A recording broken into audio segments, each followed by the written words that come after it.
ఎవడు తప్పు చేస్తే వాళ్ళని సపోర్ట్ చేసి ఇంకా కొంచెం తప్పు చేయండి అని చెప్పి వాళ్ళందరినీ మీరు ఉద్ధరిస్తున్నారు.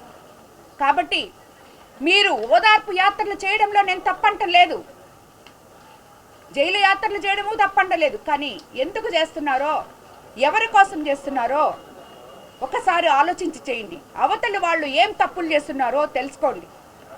6 సార్లు ఎమ్మెల్యే అయినంత మాత్రాన, నల్లపరెడ్డి శ్రీనివాసులరెడ్డి గారి కొడుకైనంత మాత్రాన అతని వల్ల అతని కుటుంబం పరువంతా పోయింది కానీ ఏమీ మిగల్చలేదు. ఎందుకంటే ఎవరు కూడా ఈ ఒక మహిళ గురించి ఇలాగ మాట్లాడడం ఎవరు హర్షించరు. ఏమి మోసాలు చేసావో అవి నేను నిరూపిస్తా. నువ్వు మాట్లాడిన దాన్ని నువ్వు వెనక్కి తీసుకోగలవా?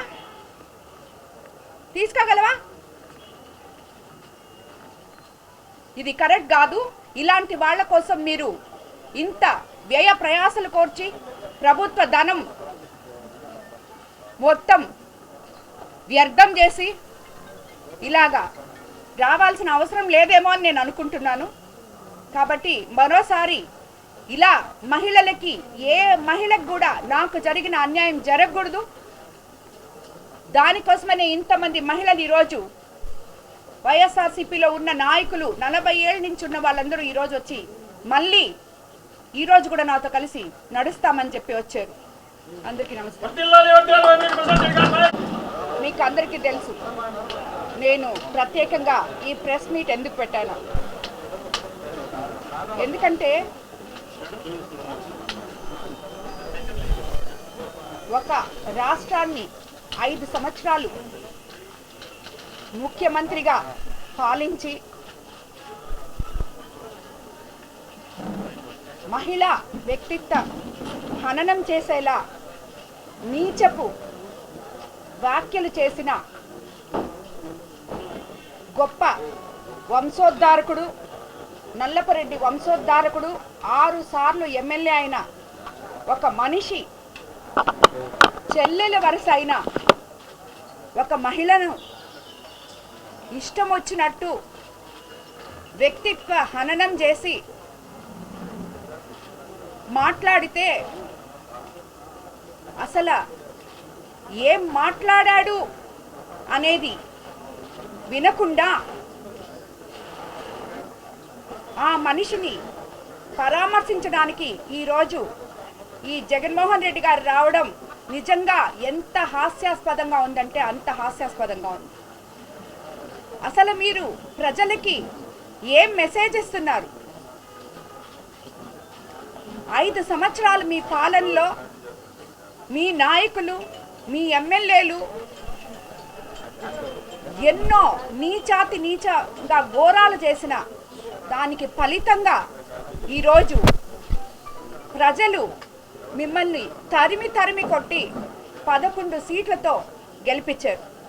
154 సీట్లతో గెలిచిన మిమ్మల్ని ఈరోజు 11 సీట్లకి దించారు. అది ఎందుకు దించారు? మీరు చేసిన మాటలు, మీరు చేసిన అవినీతి, అరాచకాలు ప్రతి ఒక్కడు అసెంబ్లీ దగ్గర నుంచి తీసుకుంటే ప్రతి జిల్లాలో, ప్రతి కాన్స్టిట్యున్సీలో నీతి నిజాయితీ అనేది తెలియకుండా దోచుకోవడమే కాకుండా ఎంతో మంది మహిళల్ని హరాస్ చేశారు, ఎంతో మందిని జైలుకు పంపించారు, ఎంతో మందిని తరిమి కొట్టారు, మాట్లాడిన ప్రతి ఒక్కరి ఇల్లు ధ్వంసం చేశారు. ఇదే ప్రసన్న కుమార్ రెడ్డి ఒక్కసారి మీరందరూ వెనక్కి తిరిగి చూస్తే పోలంరెడ్డి శ్రీనివాసులరెడ్డి గారి గురించి, వాళ్ళ భార్య గురించి ఏం మాట్లాడాడో వినండి ఒకసారి. వీరి చలపతిని అడ్డంగా పెట్టుకొని ఇతను ఏం మాట్లాడాడో చూడండి.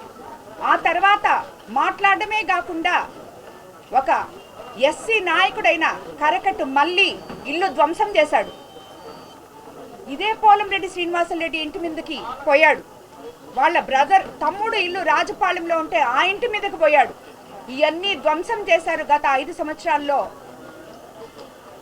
జగన్మోహన్ రెడ్డి గారి ప్రభుత్వంలో.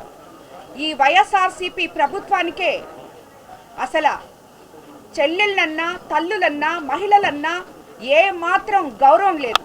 సభ్య సమాజం తలదించుకునేలాగా వాళ్ళని మాట్లాడి మళ్ళీ రాజకీయాల్లోకి వస్తే విమర్శలు అనేటివి ఉంటాయి, ప్రతి విమర్శలు ఉంటాయి. విమర్శలు తట్టుకోలేని వాళ్ళు రాజకీయాలు చేయకూడదు అని నీతి సూక్తాలు చెప్తున్నారు. ఏంటి విమర్శలు ఎక్కడి వరకు? ఏం విమర్శలు చేశాం? రాజకీయంగా నువ్వు 6 సార్లు ఎమ్మెల్యేగా ఉన్నావు కాబట్టి 6 సార్లు ఎమ్మెల్యేగా నువ్వు కోవూరు నియోజకవర్గం నుంచి నువ్వు ప్రాతినిధ్యం వహించావు కాబట్టి నిన్ను 54,000తో ఓడించి గెలిచాను కాబట్టి నువ్వు చేసిన అవినీతిని, ప్రజల డబ్బు దోచుకున్న విధానాన్ని అడిగాను నేను.